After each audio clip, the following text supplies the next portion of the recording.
right. Good morning, everybody. Today it's Monday, but this is an absolute wonderful Monday because I get to talk to somebody special today.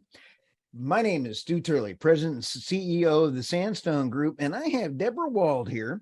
She is the CEO of GreneLily Energy and Water, and I'll tell you, it's a lot of fun. She's over there at Local 32, and I want to give a shout out to the Local 32, but hey, welcome. Thank you, Debra, for stopping by the podcast. We sure are glad you're here. Thank you. It is a pleasure to be here, and I'm looking forward to our conversation. I'll tell you, it's kind of fun. I have enjoyed getting to know you over LinkedIn. And so I want to give you a shout out for everything that you have going on.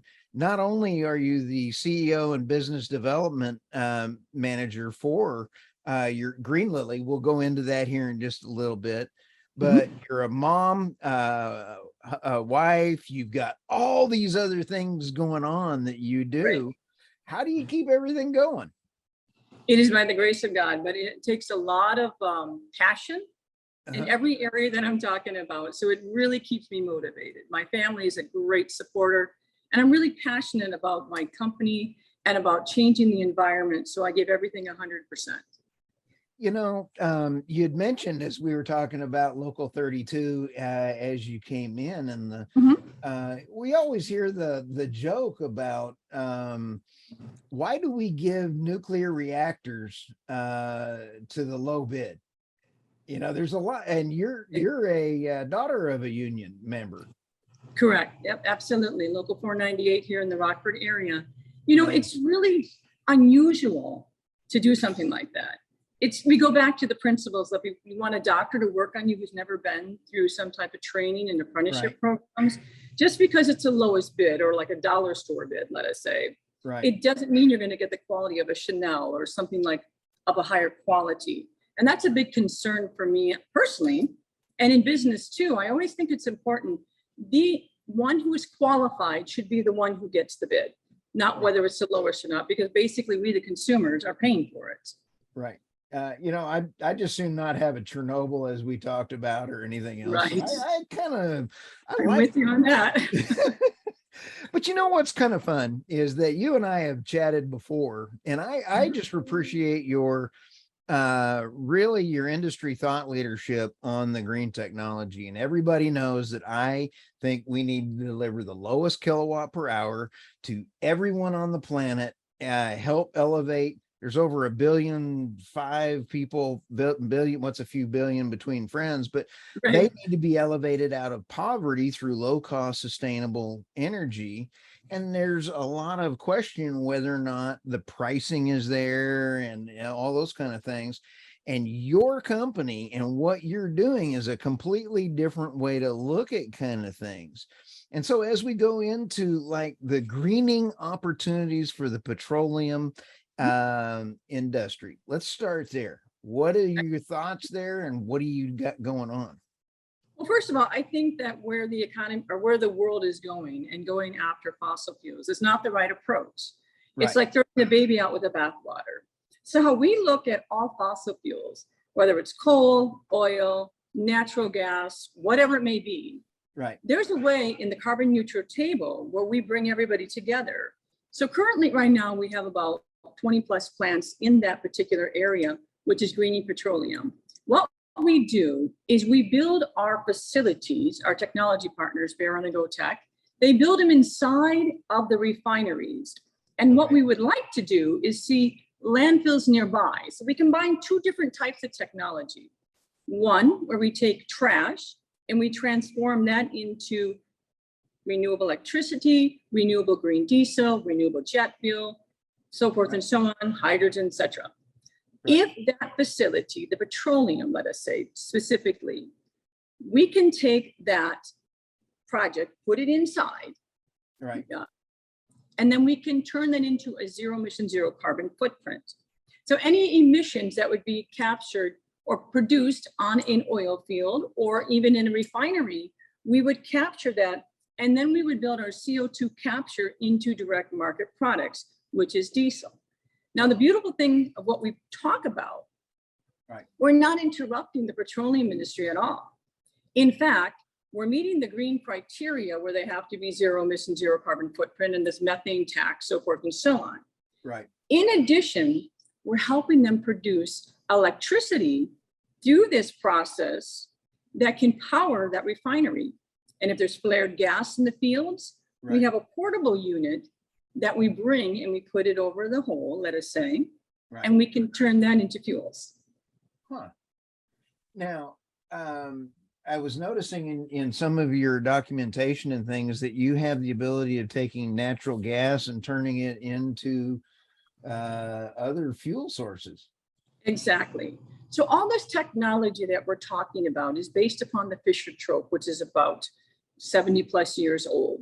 It's an Right. older technology, but the patents that we have on it bring it to a superior level. So with Fischer trope, and that's where the base of everything comes from, we're at 5th and 6th generation. Wow. And you're absolutely correct. Back when Fischer trope first came about, the brief history, the Germans were not getting the petroleum that they needed to make for their tanks. Right. So what happened was Fischer trough took it and made it out of coal. And that's how the tanks ran. Not that it was a positive thing, but the technology was brilliant. So Right. all we did is said, okay, coal works. Let's do it for natural gas. So we have a plant called a gas to liquid. So that gas to liquid takes natural gas, Right. and through an IP process, it transforms it into electricity and to market-ready products like diesel fuel. Wow. How come we're not hearing more about this? Well, here's the thing. I'm so glad you brought that up. This technology has been going on overseas for 20, 30 years. The Right. reason why we in America, I love America, believe me, but we are like 15, 20 years behind the times, whether it's fashion or whether it's technology, Right. whatever it may be. I mean, Germany's gone through, Europe's gone through the green wave. Now they're going back to fossil fuel. And We nuclear. here- I just saw that this morning. It was like a little late. Yeah, exactly. But here we consider ourselves innovative. In some ways we really are, but in other ways we're now absorbing this green wave. And so we came here about 6 years. So the technology is based out of Long Island, and they are woman-owned and operated as well. All of our patents are in 194 countries, including the United States. And so we saw the wave coming. We're like, uh-oh, this green wave is coming to the United States. Right. We got to get ahead of the curve. Before that process, we had to get everything in order, Right. from all the pieces to be set in place. Right. In addition, we saw this coming and we started preparing and talking to the different petroleum companies and coal companies and saying, Right. hey, there's a different methodology out there, which is Right. zero emission, zero carbon footprint.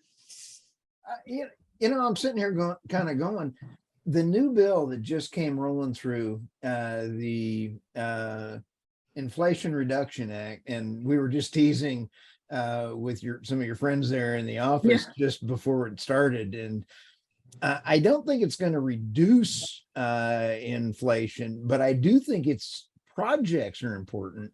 And it sure would have been nice to have this kind of thing to enhance our diesel production, our gasoline production in the bill.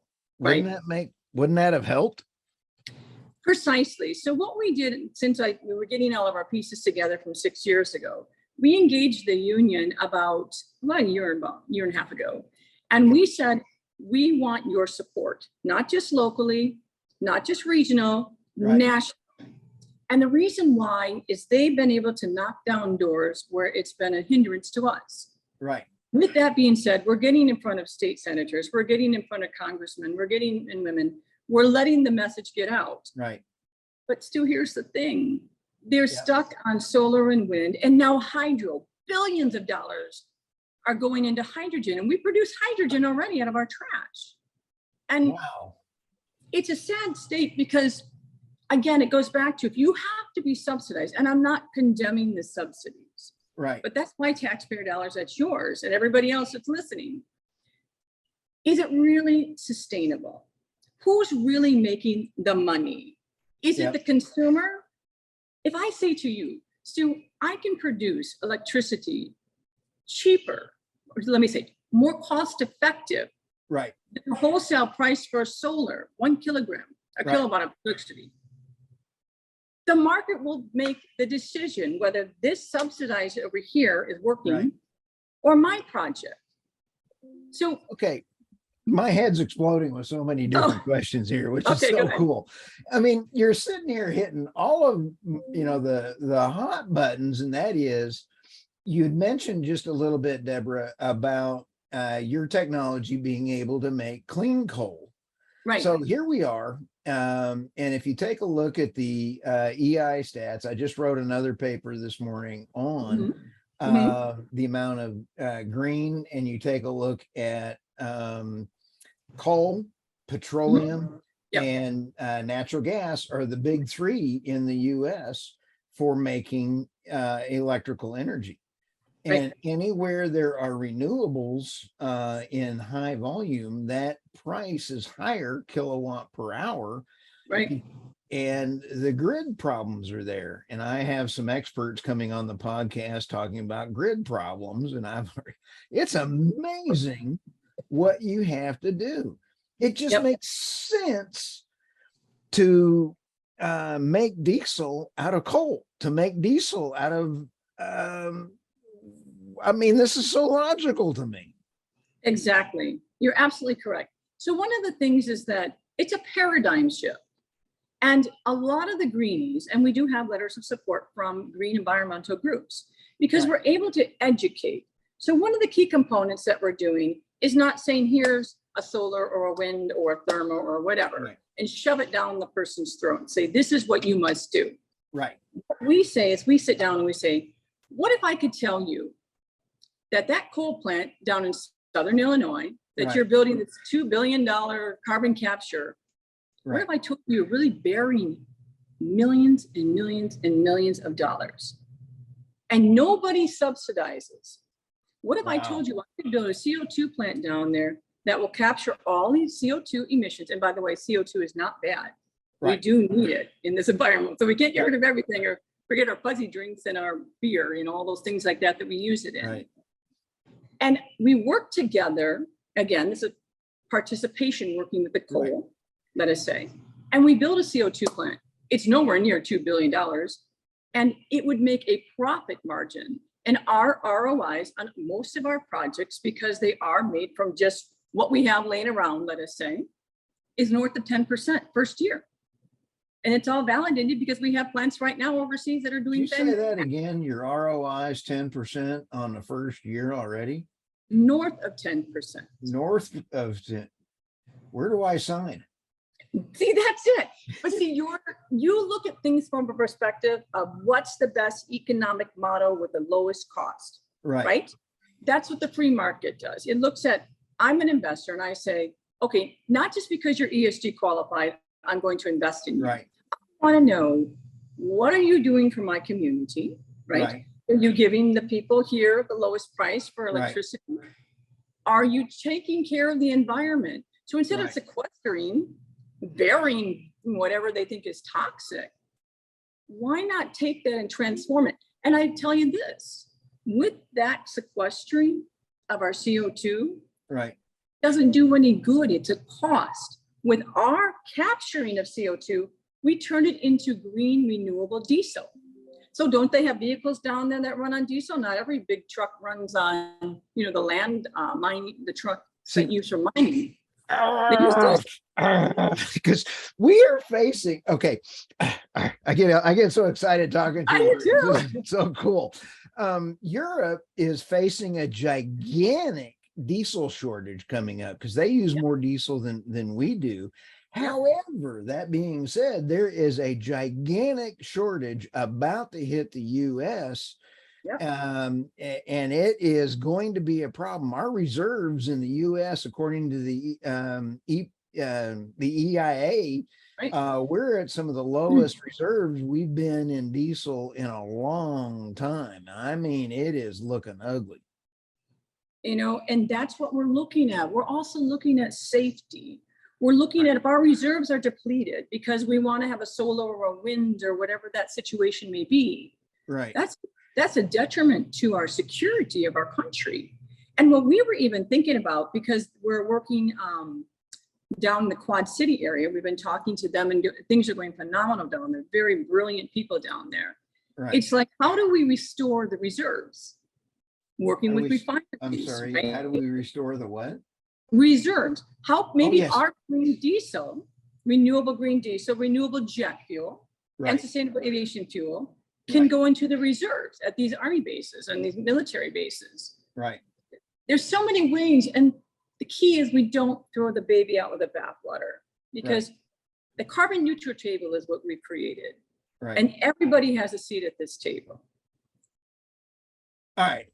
Okay. Since my head's still spinning, the last large oil refinery we built was in 77 or 78.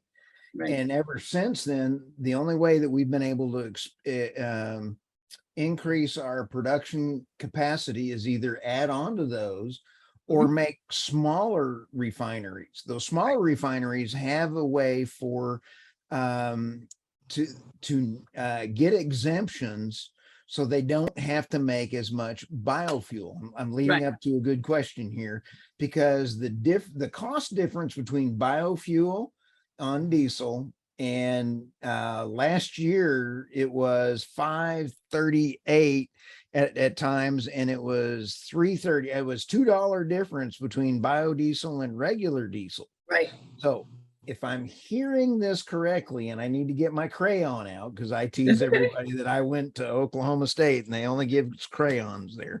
But you sit back and kind of go, will your technology work on the older refineries, and will you be able to make biodiesel so that we can get that gap between those two? Absolutely. So remember, everything we use is already here. Natural gas is already here. If we take it and we make it from household trash, construction trash, medical waste, whatever that is, we can make that product from that as well. So yes, what we will be able to do is build up. Now, the biofuel is different than ours. Theirs is made from linseed oil. There's different types, ethanol. Again, I think that's nuts. No disrespect. I'm part farm girl. I knew I liked you, Deborah. It is horrible. We're going to need the food, and the food crisis coming up. So. Right. My daughter was like, Mommy, I can't eat a solar panel, but I can eat corn. I said, darling, we're working on it. We're trying to save the farmers and save the fields so we don't have solar going on. Right. But with that being said, too, the farmers, they're doing what's best for them. But what if we could stop all the insanity, get our food back, and just take natural resources and building up our fuel? So our green renewable diesel is zero sulfur because it's the way it's made. That process. I'm asking because I am not an ethanol fan. It's not as good on your engines. No. Can you make ethanol or a type of ethanol out of this? Because we've only been talking about diesel. Can you make something that would be a gas additive? Because there's two different seasons of gas. Yep. So you've got the winter and you got the summer gas. And can you help blend out some of that as well, too? We certainly can. Stu, we don't just make diesel, jet fuel, sustainable aviation fuel. If the client, we have many clients overseas that have requested to have gasoline. It's an easy process for us to make gasoline. And then we have our own professional blender within the company that blends everything according to specs based upon our clients' requirements. Let's say Tenneco is one of the big blenders overseas. Right. They, we blend for them. So with all that being said, there's so many multiple formulas that we can do, but everything is based upon what does the client want? What are their expectations? And economically, what's the best model where they will make a profit when they sell their product and will make a profit making it at the lowest cost? Wow.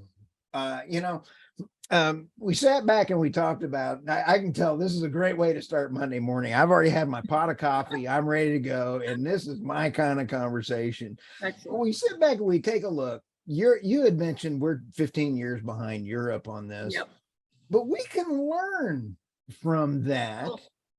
And now, when you take a look at the disproportionately impacted countries and communities, it seems like instead of forcing Africa or forcing South America or anywhere else, Right. we should have a worldwide run at this, if you would, to make sure that we don't force renewables on them.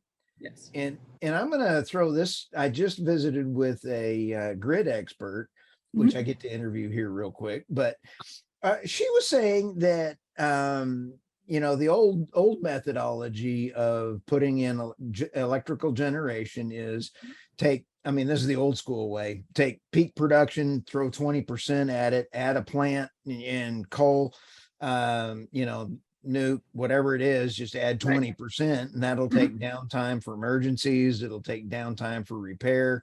Life's good. But if you're calculating for solar or wind, you have to add 200%. Nobody is talking about those additional kilowatt per hour manufacturing that you got to have. Right. So that cost difference right here is what I'm hearing also. Everybody's saying, oh, the cost per kilowatt. Yeah, but not on the grid. And it seems like we can go back and go, hey, look, we can save this amount of money on the grid. Precisely. If we measure grid kilowatt per hour requirements. Does that make sense?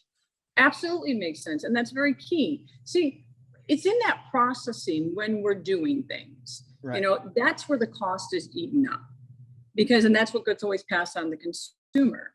So it's very important whenever processes a project produces, that processes has to be single emission or single process. And every single technology that we have mentioned, coal to liquid, gas to liquid, waste to energy, heavy viscous crude, green petroleum, they are all single processes.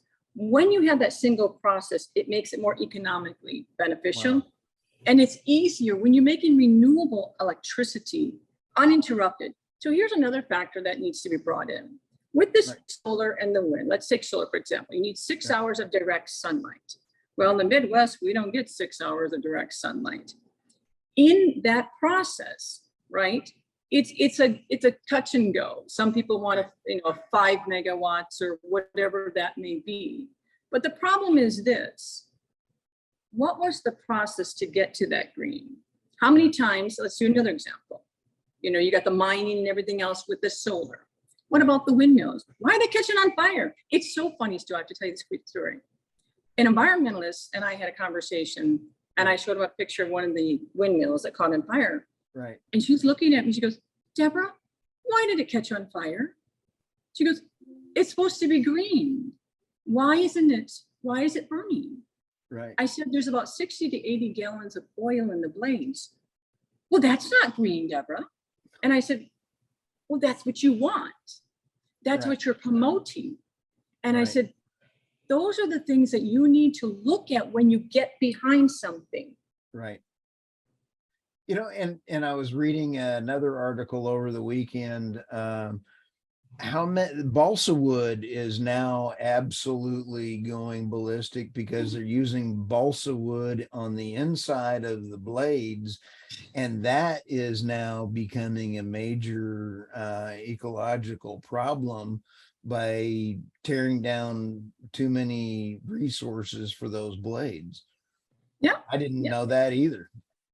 Well, and that's the thing. If we were to dissect really what's going on with the solar from soup to nuts, and the same thing with wind, and even with the hydrogen, a lot of times that people don't understand for hydrogen, it's how it's made. How much electricity does it take to produce 1 kilo of electricity out of the hydrogen? How much are you really using? That's the thing. And nobody wants to address the dragon or whatever, the lion in the room, the elephant in the room. The one that's even worse is because hydrogen is made with, I believe it's osmosis through membranes and going through in order to get that. How much water does it take of a certain quality in order to make it? So hydrogen plants can't be put everywhere. You're absolutely correct. And the other thing too, I'm sorry, go ahead. Oh, no, go ahead. And I was going to say, The advantage to hydrogen is we could put it into natural gas pipelines and infrastructure. So I'm not ruling out hydrogen. It's how we get there that kind, and I'm not ruling out wind or solar, but it just seems like how we get there seems really stupid. Precisely. And you're right. That goes back to that carbon neutral table. And I agree with you in hydrogen. We have a memo actually on hydrogen that I sent to a couple of utility companies that we're engaging with right now. And it's important because they're like spending billions and billions of dollars trying to get to it. And I said, guys, we're already there. Right. Well, what do you mean you're already there? Well, we just take trash and we get renewable gas. And out of that renewable gas, we have 100% hydrogen. So it's already there. So we use the renewable gas to power our whole entire processing plants, 3 plants. And then the hydrogen we can just sell out. There's so many marketable products in that. Wow. Maybe we need to get you in touch with the city of Fort Worth, and the reason Fort Worth, Texas, because they just allowed Bitcoin mining on their city property, but they need to really put that Bitcoin mining out at their dump so they can have you guys generate electricity out of the dump so they can go mine Bitcoin. Where did this come from? I don't know. That's a perfect synergy. And you're right. See, now you found a use for the trash that's just laying around that nobody's doing anything with. Right. But you know, the wind farm does not go into a trash after those blades die and burn up. You know, they're not recyclable. I hate to say this about your state, but wasn't Wyoming about 5-6 years ago burying them in landfills or out in the desert?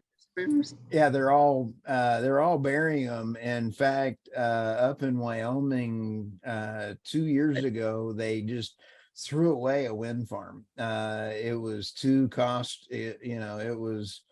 it cost too much to run it. So we got a wind farm up there, just sitting there. Yeah. Well, that's what Germany did. They decommissioned all their windmills because they're not beneficial. They're not going to keep them warm for the winter. I wish that we could learn from history. You know what I mean? That's one of the key things. And there's a lot of brilliant people sitting at the table. But unfortunately, we have people that are more of a political nature, let us say, and a political culture that's able to convince the average person, well, these intelligent, articulate, knowledgeable people about this industry really don't know what they're doing. They're the bad people and we're the good. Right. But we say, bring them all in. I think it's kind of fun that I finally have gotten to the point where I'm getting trolled on social media, and I even got flagged on one of my podcasts by the UN. So I'm almost considering that as a badge of honor to be trolled and flagged by the UN for trying to give facts. So, I think that that's great. Hey guys, everybody at the UN, how y'all doing? Bravo to you, because you're doing something right. Oh, yeah. Yeah. So hey, Debra, we ought to come up with this as a new t-shirt slogan. I've been trolled. I'll make a note. You're writing that down. Amen. That's an awesome one. You're absolutely. Yeah. Getting that badge of honor is actually pretty cool. But how does a company get started with an ROI with your company? Simple. I really like to educate. So for example, in the Quad Cities, the union representative, the business manager invited us down. We sat in front of politicians and 3 or 4 mayors plus. And we sat and we did a PowerPoint presentation. We showed them our 3D model of our green complex, our gas to liquid plants, our waste to energy, and our CO2 on 24-acre footprints too. And then we walked them through. So if you knew, and I'll go back to the waste to energy. I took a bottle like this and I said, this is going to make you a lot of money for your city. This is going to turn you into a smart city, not having fiber optic cable or solar or wind, etc. And then from that process on, we then walk them through. Right now, we're working on our website and updating a lot of information there. They can contact me at Debra W at at GLEWBD.com, which you can post that. It's Debra W. We'll make sure all your contact information is in the show notes, because we want people to get a hold of you for, this just makes sense to me. But then once they get a hold of you for the business process, what happens there? What we then do is we'll come and do a presentation. And then from that point, they'll call us back and they'll say, what's the next steps? And that's what takes place. Then we put together an executive summary that shows them. They sit down and tell us what they need. Do you have a landfill? Do you have a coal plant? Do you have petroleum? What is it that you need in your smart city? What do you want? What are your expectations? Do you want to control your own electricity? Do you want to control your own fuels for your own population and for your own municipality? Then we put together an executive summary which outlines their needs, and then we just move it through the business process. Do you need a salesman? Interested? I'll tell you, because I'm sitting here, you know, I could see me being a door-to-door salesman for you guys, because you have to believe in your product like you do in order to just get out there in front of everybody. And I love your enthusiasm about what you're doing. That, Debra, to me is just about as important as it is on anything else. Well, there's a piece of passion here personally for me. I was blessed to have a child very late in life. She's 11 years old now. And every day I look at her and I'm like, what does your future bring? Are you going to be dealing with the solar panels? Are you going to be dealing with the windmills? Are you going to be dealing with all these green things that are going on that are really not safe for your environment? It's funny because she calls me the trash lady because I deal with the landfills and dealing with municipal solid waste. But the key is we need to create a better generation for our children. And that's what drives me. I want to bring her and every other child, not into a culture that is, you know, teach you how to plant and do things like that. Teach you the proper way. And that's one of the things we're doing as a lead-in. We have a technology center where we're working with the unions and their apprenticeship programs. And we're going to be bringing students in, universities, grade school kids, teaching them this is the way that we can work with what's currently out there and stop attacking the resources that are going to be there for hundreds of years that are going to keep you warm and keep the lights on. That's where a lot of my passion and my drive and commitment comes from, is I look at the next generation and I say, I got to make a difference. If it's not me, then who? And once I bring the team together, and everybody on our team is passionate just like that, from soup to nuts, everybody wants to make a difference, but we don't want to change too much because those fossil fuels are very key. So we can turn them into green, and we can teach the children, no, refineries are not evil. They didn't come from the abyss. They were there because they come from fossils, you know, teach them properly. And I truly believe, and politicians are turning. We've got a lot of politicians now that we've dealt with on the local and the state level. We're getting to the federal level that are saying, okay, if the ROI is there and it makes us votes, we'll support it. And the key too for us has been the unions, because they are huge in the lobbyists and they know how to turn things. And the closing comment would be, Stu, is the fact that creating jobs. I mean, our plants produce, you know, just a 24-acre footprint for 3 plants. It's 900 jobs, working jobs. So it fits all the pieces of the puzzle to keep the economy going. And we're not subsidized. I don't want to take taxpayer dollars because it's not a bank that they have in DC. It's our money that's going into these projects. And are we really seeing the benefit? Go ahead. I'm sorry. They don't understand that printing money causes inflation. You got too much money going out there. The world, Debra, has been printing money to force us to go to a not thought through process of wind and solar. And you and I have constantly had to re-say this. It's not about the wind and solar. It's about the economics. Sorry, you and I are preaching to each other here. I think. No, I love it because, you know, it's good to get the word out and people see the symbiotic relationship. because it's so true. Right. I think we lose that narrative. It's not so much about following the trend. Right. It's about doing what's right for American citizens. It's Right. about producing electricity, producing energy in the United States. Right.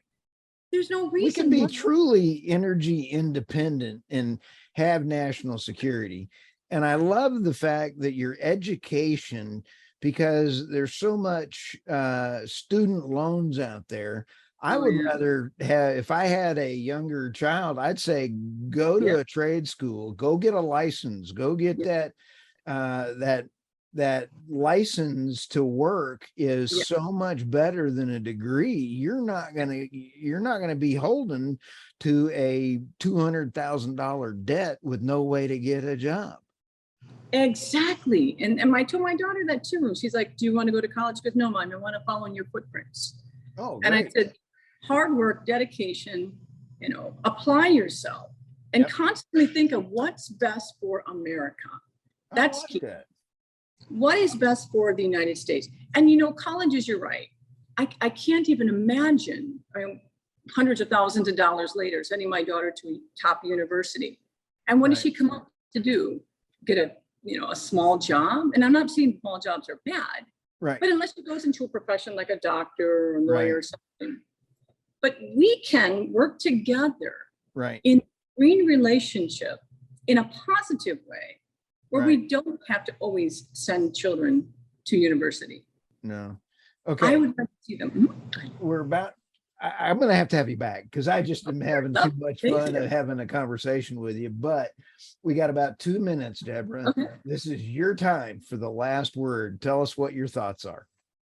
Well, number one, I thank you so much for having me on. I've absolutely loved watching your podcast because it really, really educates. It's teaching a lot of things that are not being talked about.